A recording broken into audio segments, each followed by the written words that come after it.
So we are facing an existential threat. At least that's what we're told about climate change. The world might be coming to an end. So what are we going to do about it? Some people are proposing population control. We're going to talk about that on this segment of Stopping Socialism TV. But before we do, I always have to make this pitch because Facebook and Google and YouTube, they're not making it easy for us to get that message of anti-socialism out there. So you can help. You could help by just liking this video, sharing this video, leaving a comment, and most importantly, hitting that subscribe button for Stopping Socialism TV on YouTube. It's the best way to get this type of content to feed into your suggested viewing. So population control, Justin, you know that I probably talk about this more than most people. And I was the one that really pressed to do a video on this. Mm-hmm. So before we get into it, what is your perspective on this? Do you think that this is just way out there? We're wasting time talking about it, or just before we dive in, what are your general thoughts? My general thoughts are that population control is good. That we should, I'm going to throw a curveball. I'm pro population control. You didn't know that all these years. I say one child is too much, too many. I say 0 children. So anyways, so we're going to be talking about population control here. I'm just going to boot you when you do that. Yeah. Look, I think that population control is one of those things where I don't think most people believe that this is a real position that many people are actually taking. But, and I understand why, because you're not going to see stories about it on ABC News or, on CNN or whatever, or even Fox News. You're not going to see anyone talking about it. So it's as though nobody actually thinks this. Sure. But when you actually start reading a lot of the literature on the left, and I'm not talking about like people you've never heard of on some forum or whatever, online forum. Like we're talking about famous people you've heard of, like Michael Moore type people. You'll start to hear them talk about how it's a real problem that we have too many people. There's too many people, and we have to do something about it. And you start to hear lots of that language. And if you go back and you look at like the 1960s and 70s, there were tons of people on the left talking about it all over the place. So this isn't really that crazy of an idea from it, in the sense that there are a lot of people who have talked about it. It's not unheard of. The idea that this is like this crazy thing that's, only the Alex Joneses of the world are worried about this because they read it on some forum that some, random poster. Yeah. No, it's not true. There are lots of people who have advocated for this over the past several decades. So, yeah, I think it's a legitimate thing to be concerned about. You're right. And I thank you for bringing up the Michael Moore thing, because we can address that too. But right now I have an image on the screen of the One Child Nation. This is a movie that was on the Amazon. It was an Amazon original. It's like a documentary. It's really, really powerful stuff. I watched this. We did a video on this, I don't know, a few months ago, maybe 6 months ago. I don't know. Time goes by way too fast. But that was on In the Tank. Yes. But it is really interesting stuff. And China and their one child policy is probably like the poster child, to use a very inappropriate pun, for this topic, because they were the one that took this population control, this concept of population control, to the furthest out extent.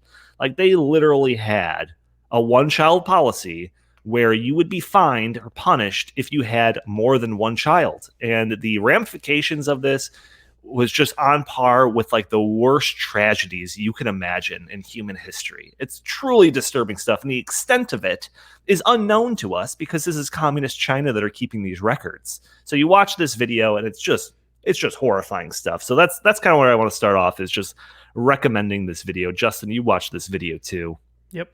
We probably don't have to get in depth in this, but just kind of use this as that backdrop of this is where the concept of population control can go if it's not constrained by anything, right? So it's just, right. This is the worst case scenario, is what happened in China. Yeah, I think the two big takeaways from the movie, if you're paying close attention, I think the two biggest takeaways from the movie are, one, the justification for the one-child policy is it's for the good of the collective. It's for the good of society. And it just goes back to the same thing that we've been saying forever. This is inherent in every single kind of socialist system that exists. The whatever the perceived, and I say perceived because it is not necessarily objectively true, but whatever the perceived good, best thing for the collective is, supersedes everything else, including your ability to have children. And that's not the case in every socialist society. Not everyone has population control, obviously.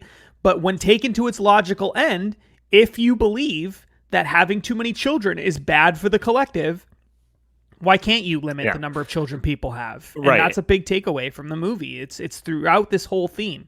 Yeah, the idea of limited resources, and it's being spread too thin if our population is growing out of control. So it was to address that, they initiated this really ham-fisted policy of forcing people to only have one kid. Right, and then I think the other big takeaway from it is that there's this there's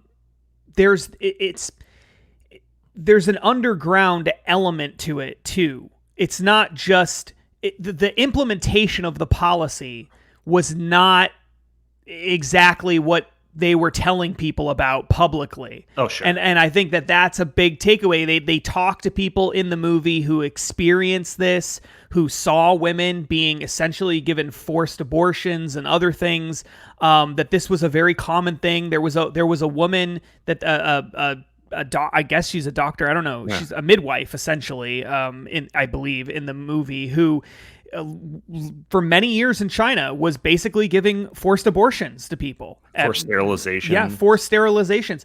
I mean, thousands and thousands and thousands of these in her life, and she's really like heartbroken over it, and has tried to like make up for that by having more babies and doing, helping other people have babies and doing all these other things, because her life has been she just can't live with herself anymore as a result of it. And so this is just one little part of China. There's many, many parts of China, many communities, many people experiencing this. And so, yeah, it is, although it is not talked about in this way, I mean, it is one of the greatest human tragedies in terms of total loss of life, total impact on life that we've ever seen in human history. I mean, it's pretty incredible. But, this is China, right? That's not going to ever happen here. I mean, we are such a civilized country, right? So it could never possibly happen here. Well, I'm going to show you that there is plenty of people, academics, that are already seeding the ground for this type of thing, okay? So you brought up Michael Moore. I almost forgot about him. I was going to bring up a couple of other examples, but Michael Moore recently came out with that documentary called Planet of the Humans, which was actually surprisingly good.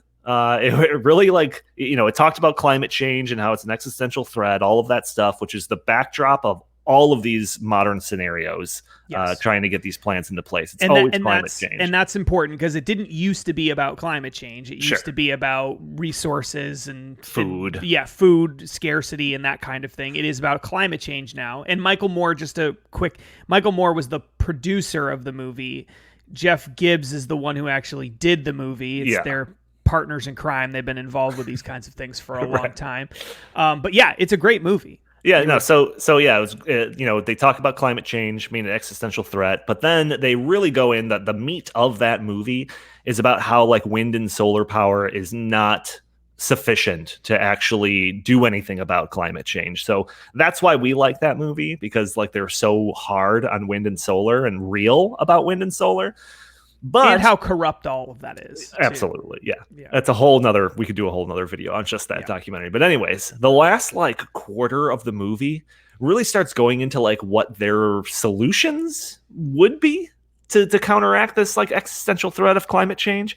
And they really start going down the path towards population control. They don't full out endorse it, but they really start going down the path of the explosion and population and all of that. And they really label that as a problem that's contributing to climate change, which is just if you're labeling that as the problem, you're only one step away from what the proposed solution is. So you got people like Michael Moore.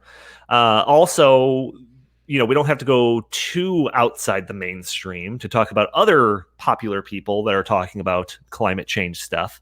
So one example that just kind of off the top of my head was during that CNN climate change town hall debate. It wasn't even a debate, town hall, like a year ago. And they had, Telethon. Climate change telethon. they had like, it was 7 hours long. They had all of the Democratic presidential candidates, one after the other, talking about stuff. And somebody in the audience asked Bernie Sanders if he would pursue a policy based on educating everyone on the need to curb population growth, to which Bernie Sanders said, the answer is yes. And then there's like, other people have talked about, the idea of rethinking having children. I think like Alexandria Ocasio-Cortez has talked about that. And I think like Bill Maher even said something along those lines. So there are people in the mainstream that are already kind of tiptoeing around this subject. But there are flat out academics that are talking about this as well. So a little while ago on the In the Tank podcast, it was probably like episode 150 something, but we had we covered this report that was talking about different ways of combating population growth. So I went back to find that report because I think it's like the best report that covers all of this stuff. I click on the link, which was linked to in the show notes. It was linked to NPR, and this is what came up: page not found. Ooh. They're trying to eliminate its existence, I think. I don't know. But the power of the Wayback Machine and archive.org and the fact that nothing on the internet ever goes away, I have found it. so Nice try, NPR. Nice try, NPR.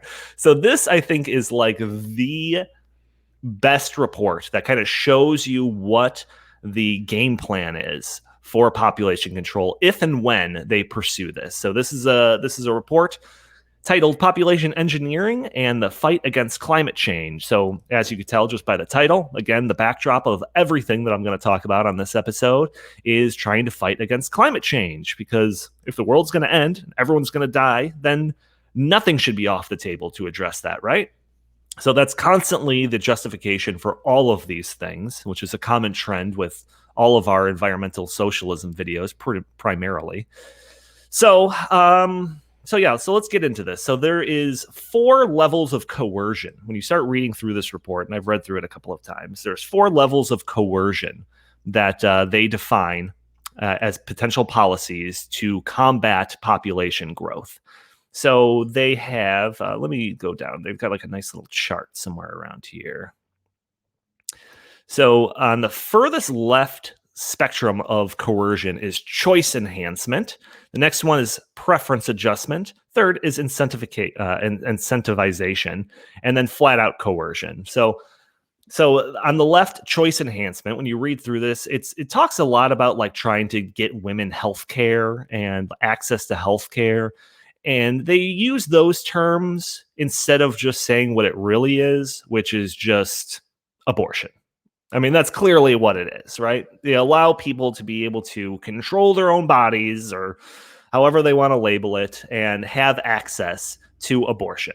Okay. Other people talk about it like it's, I think it's even mentioned in here, just like free contraception. Everyone should be free to have contraception, all of that stuff, just like in the aims of allowing people to control the amount of kids that they have better.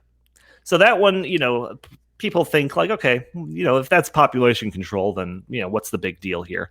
Let's move further on here. So preference adjustment. This one's probably the creepiest one of it, because this one is just like propaganda campaigns to convince people that they don't want to have kids. So let me find this topic here, because this one's a little weird. So population engineering through preference adjustment. So sitting to the right of choice-enhancing interventions on the coercion spectrum is a category of interventions aimed at adjusting preferences to encourage people to have fewer children. The policies in this category work by changing cultural norms and influencing individuals' beliefs and desires, and the ultimate goal of changing procreative behaviors in a direction of lower fertility. These changes could be achieved through mass media, such as radio, TV content, billboards, poster campaigns, leaflet distribution, folk theater or other artist sponsorships, campaigns or assemblies in public schools, funding for public lectures, etc. And as you go through here, they talk about like how they can get celebrities to come out and talk about like the benefits of having less kids. They talk about like making TV shows. They're specifically made so that they have role models that show that you'll be happy if you only have one kid or no kids. It's just like flat out propaganda. And like the weirdest one about this is, especially if you watch that movie that we talked about at the beginning of this, the One Child Nation, they had tons of propaganda. Like that was built into it. Yeah. So any of these, as we move further down this spectrum of coercion, you're going to have this. And I would argue we probably already do have this. If you really started looking at some of the stuff on TV, I guarantee you're going to be starting to see some of this stuff if you really paid attention to it. Yeah, and it's worth remembering that this is sort of what the person was asking Bernie Sanders at that town hall when he essentially said, would you support, having essentially a PR campaign that tells people, that we need to limit population. I mean, that's essentially what he's referring to, is this thing here. Yeah, it's just like the idea that the government would be sponsoring it. It was just like, oh, so gross to me. So anyways, the next level, higher up on the level of coercion here, is incentivization. So this is broken down into like two different areas. One is giving people tax breaks for not having kids. And the other one, when you move it a little bit further down, is taxing people or fining people for having more kids. So this is where the authors of this stop. They say, like, this is the only thing that we'll really consider. The flat-out coercion, which they talk about, which is like the one-child policy and the forced abortions and sterilizations and all of that, like in China, we don't condone that in this paper. We'll stop at just acknowledging that, like, fining people or setting the tax code to incentivize people to not have kids, that's as far as we'll go. So before I move on with some of these other things, Justin, do you see that as like a legitimate possibility? Like in the future, that we'll have a tax code that tries to incentivize people to not have kids?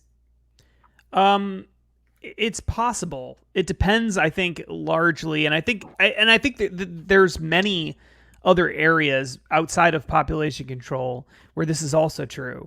If the left had it its way, and it could make people as scared of climate change as they want to make people. I mean, if they could convince people that it's an existential threat, that which is what the language they're always using, that human existence could be at risk because of climate change, then yeah, I think that you could get to a point in time where enough people in America accept these kinds of policies that they could be passed into law. Because, if you believe that we're all going to, the choice is either we have incentivizations or disincentivizations based on, using the tax code and subsidies and all these other things in order to stop. You either have that system to limit population, or you have the end of human civilization. Then it seems like a pretty straightforward choice there, right? And so you can justify almost anything if you can convince people that there's an existential threat. So on that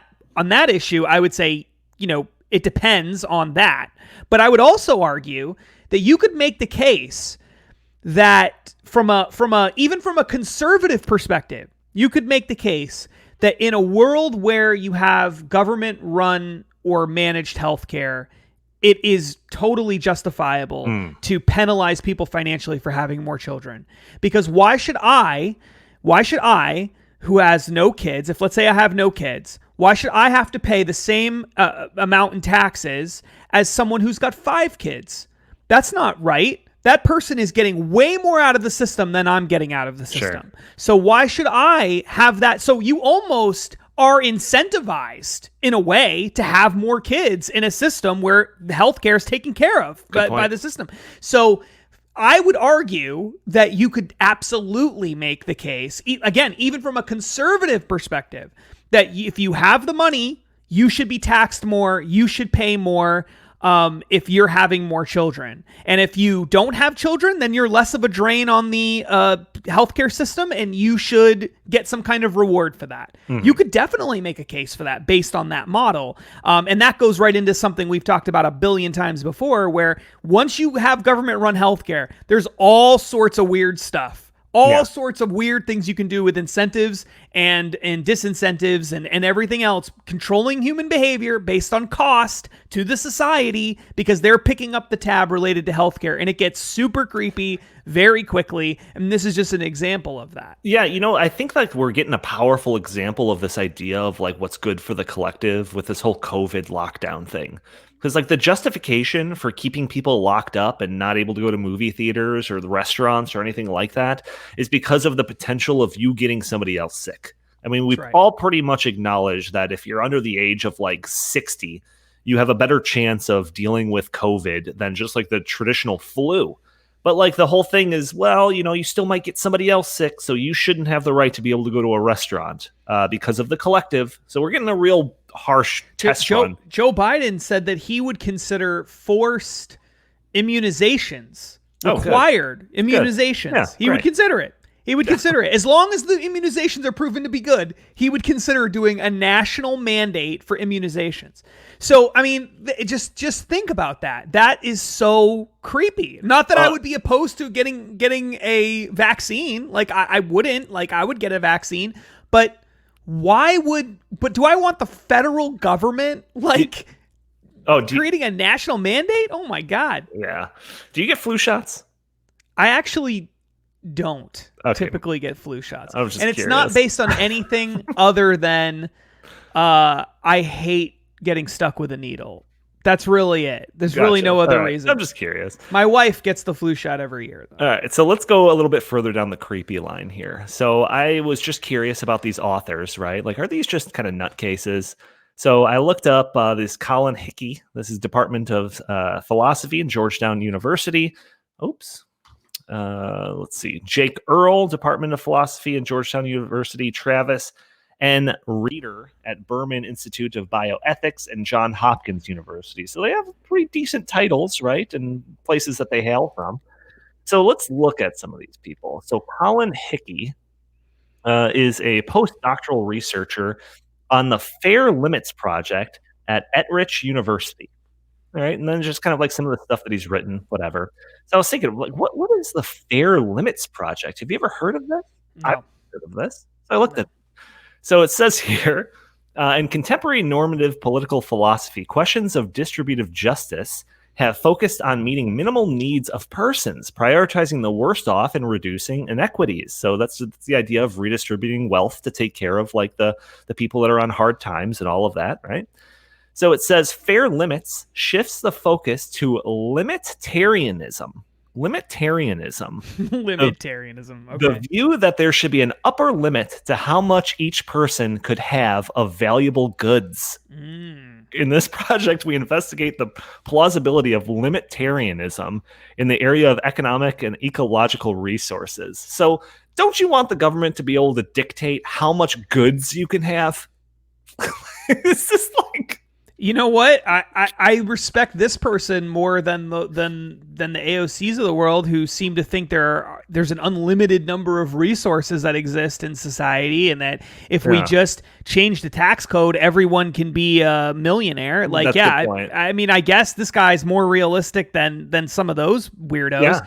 But no, I don't want the government deciding whether people can, how many goods. But it's so creepy. Again, once you start going down this road of the collective, what's good for the collective, you end up in all sorts of weird places. And the academics of this, of the left, mainstream academics at Georgetown University and places like that, they are already going there. Yeah. It's not, they've already gone down that road. It hasn't reached politics and sort of mainstream Hollywood and that kind of thing yet. But this is how it always happens. It always starts with the academics, and then it filters it down into the rest of society. It begins there. These are the thought leaders. Yep. Once they have studies 97% of scientists agree that, we need limitarianism. And now all of a sudden we have limitarianism. That's how it works. That's how it works. So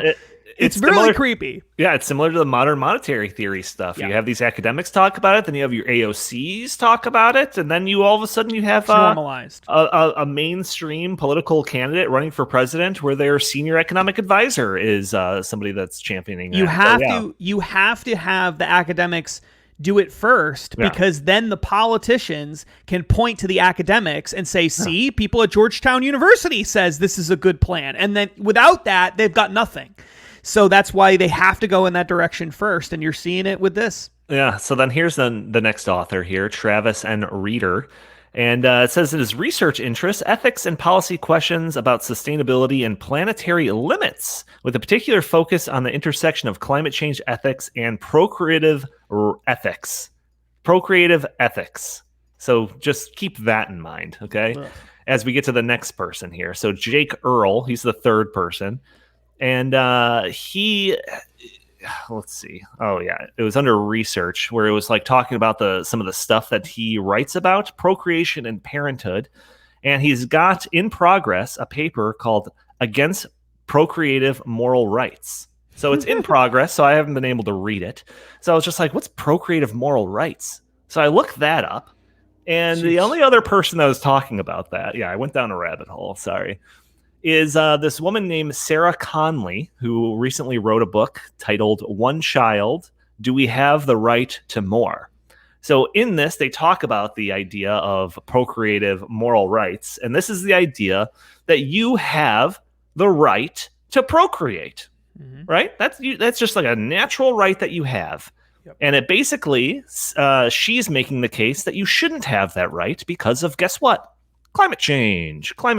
So superimposing that on his thing against procreative moral rights, again, just makes this seem like the case that you don't have the right to procreate as much as you want.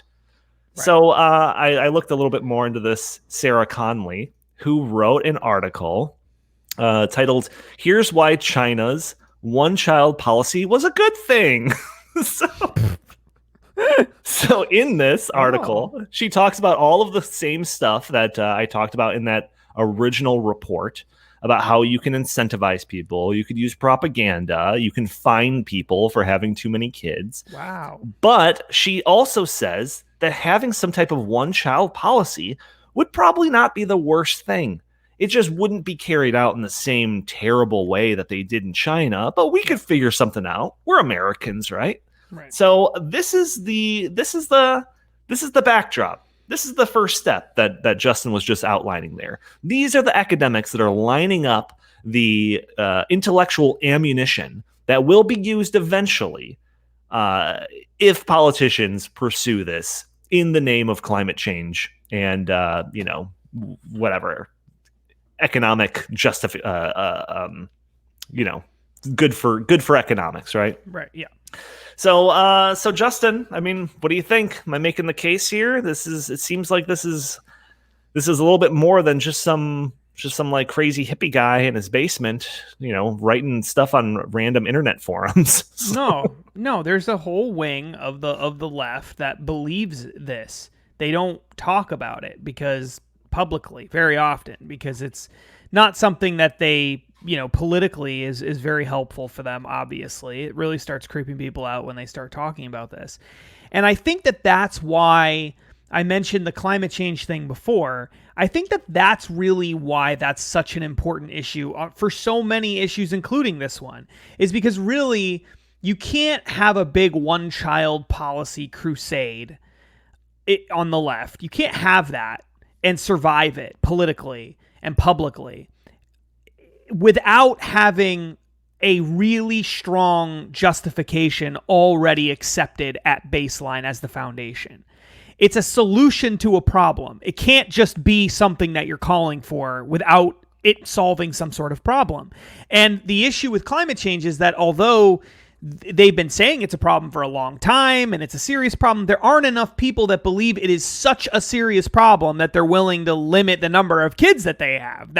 Right? So when they take climate change polls and they ask people where it falls on their list of priorities, it's always almost at the very end of their priorities. When they ask people if they're willing to pay more than $10 extra a month to stop climate change, it's like half America says no, they're not. So the idea that people are they're not willing to pay $10 a month or $11 a month to fight climate change, but they are willing to have the federal government impose a one-child policy on them. Like, no, of course they're not. It's one step at a time, right? Yeah. You got to convince people this is legitimately an existential threat, and then they will do anything.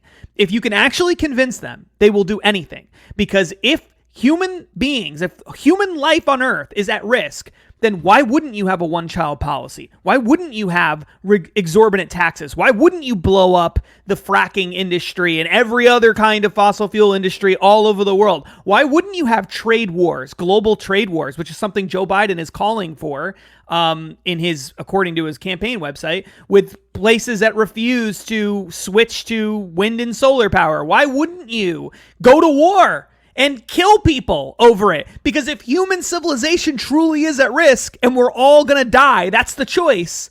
You know, it's like Independence Day, except it's not aliens, it's climate change. We're all going to die from climate change. If that's the case, then why wouldn't we all band together and have some sort of, international cooperation at the United Nations that makes sure that all of this stuff doesn't, that every country is being held accountable? There are so many things that you would do. And by the way, they all just so happen to be the things that the left wants anyway. Right. It's so convenient for them. They find that they have a crisis, a perfect crisis, that the only solution to it is everything they've always wanted without that crisis. Yeah. And that's the key. So do we see some of this? We see some of this now. This was not something that you would have ever seen, go mainstream a long time ago in the past. It's becoming more mainstream in academia again. And it's going to continue increasing in popularity as more people adopt this belief that there really is an existential threat related to climate change. And if you get a point in time where that's what most people believe, that we really are all about to die if we don't stop it immediately, then yeah, you will see this become an incredibly popular thing. So we are definitely talking about something that's, I don't want to say like cutting edge. It's kind of a weird way of phrasing this, but it is it's you and I are drawn to these kinds of things that are not yet mainstream, but we think could become mainstream. We're ahead of the curve. We like to be ahead of the curve. These are the things that interest us. And so I think that that's what this is here. I think all the signs are there. All it takes is just a little push, a little push, and we are off and running to this one-child policy thing. I really do believe that that's where we're at. Yeah, I mean, just again, I'll close on this. Just the fact that we have Michael Moore, people associated with Michael Moore, already kind of giving this lip service. We have AOC, who's like the socialist heartthrob, on the left, and then we got Bernie Sanders, who's also like the heartthrob of socialism on the left, all kind of talking about this and addressing it, and it's not like a career killer. I feel like we are moving in that direction. Now, of course, I don't think that we're going to have a one-child policy tomorrow. I don't think so. But I do think that we could see more of this language, this rhetoric, enter into the public lexicon, which would seed the ground for at the very least, I could realistically see some type of tax code alterations that are being done probably in the next, 10, 15 years, depending on how much they really want to push this climate change stuff in the future. I could see that realistically happening. Who would have guessed a year ago that we were less than a year away from closing down the entire economy forcing everyone to, forcing tens of millions of people out of their jobs and their businesses closed and all of these other, who would have ever guessed that was a thing, that was even a possible, that we were even close to that. And look at how quickly people accepted that and just said, you know what, I guess so. I guess we have to do it. If it's why? Because they were afraid. There was a justification, and it wasn't even an existential justification. It wasn't like they were saying everyone was going to die from COVID, just some people. No. And yet everyone was willing to shut down. If you believe everyone's going to die, then Yes, you can justify anything. And this is just one of the many things that they're already starting to talk about. And it's only going to get worse if they can convince enough people that we really are headed for that existential crisis. I mean, this is an article in the Boston Globe.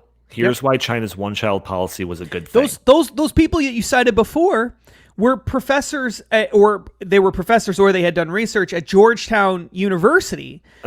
Georgetown University is a Catholic school. They don't, according to Catholicism, you're not even allowed to use condoms.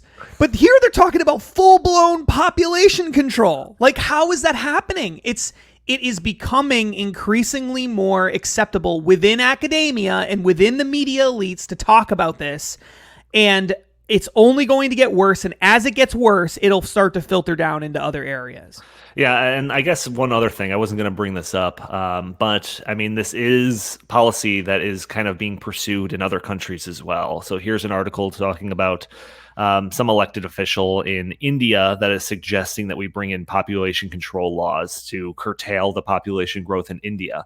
So maybe it won't necessarily happen in this heavy-handed way that in America that it did in China, but we could probably see India or something like that, some other countries pursuing some of these terrible policies. But this is a topic that seriously interests me, because I think that, like, when you take environmentalism, the extreme environmentalism, to like its logical conclusion point, like, this is something that they have to realistically consider. Yeah. So. And that is exactly why the Michael Moore, Jeff Gibbs movie is so important, because they essentially walk you through it logically, where they say climate change is a crisis. They don't really prove that, but they just, that's their underlying assumption. Right. And then they say all of these forms of, all these so-called solutions are not going to work. The windmills, the solar farms, all these things are a joke. It's all a corrupt scheme. It's not going to work. They prove that definitively. We've known that for years now. It's not going to work. And so then what's the solution? Well, logically, the solution is we need fewer people. That's the solution. That's the only way we're going to, because realistically, are we all going to go back to living in huts? No, it's not going to happen. Right. But having fewer people, that's a real possibility. So that is the logical end to this. There's no question about it whatsoever. And Michael Moore and Jeff Gibbs have proven that with their movie. That's where you have to go logically. So, all right, well, scary. Yeah, no, it's crazy. And again, the justification for all this is climate change. So that's why we just kind of launched our environmental socialism page on stoppingsocialism.com, where we cover a lot of these topics that have a climate change angle to it. If you've been watching our videos consistently, you'll know that we've been kind of focusing on this a lot. We're trying to build up that part on stoppingsocialism.com. If you want to see all of our content, we share most of it, if not all of it, on our different social media platforms. On Facebook, Stopping Socialism. We have a Stopping Socialism TV page on YouTube. We also have one on Facebook. We also have a socialist Twitter account that we don't really use too often, but we do have an Instagram, and we do have a Parler account as well. Justin, final words. Where can the people find you? On Facebook and socialist Twitter at Justin T. Haskins. All right. Thank you all for tuning in. We'll talk to you next time.